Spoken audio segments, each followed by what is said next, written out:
লালমনিরহাটের হাতীবান্ধা উপজেলায় বড়খাতা ন্যাসকো বিদ্যুৎ অফিস সংলগ্ন এলাকায় ওয়াইফাই লাইনের কাজ করার সময় বিদ্যুৎস্পৃষ্ট হয়ে লিয়াকত হোসেন নামে একজন আহত হয়েছেন। বর্তমানে তিনি হাতীবান্ধা স্বাস্থ্য কমপ্লেক্সে চিকিৎসাধীন আছেন। 33,000 ভোল্ট যে বিদ্যুৎ, বিদ্যুতে দূর থেকে একটা বৈদ্যুতিক শর্ট লাগে আমাদের দুজনের।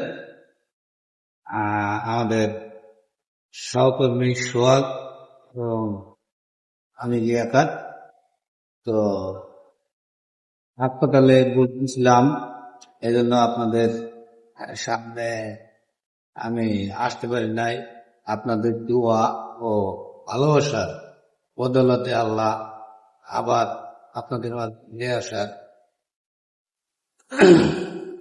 তৌফিক দিয়েছে।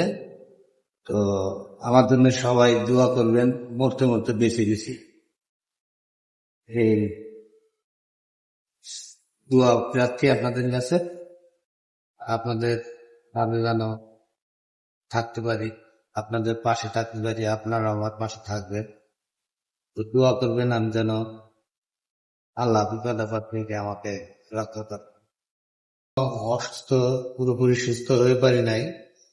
তো পুরোপুরি সুস্থ হয়ে আপনাদের মাঝে যেন আবার ফিরে আসতে পারি, এই দোয়া করবেন।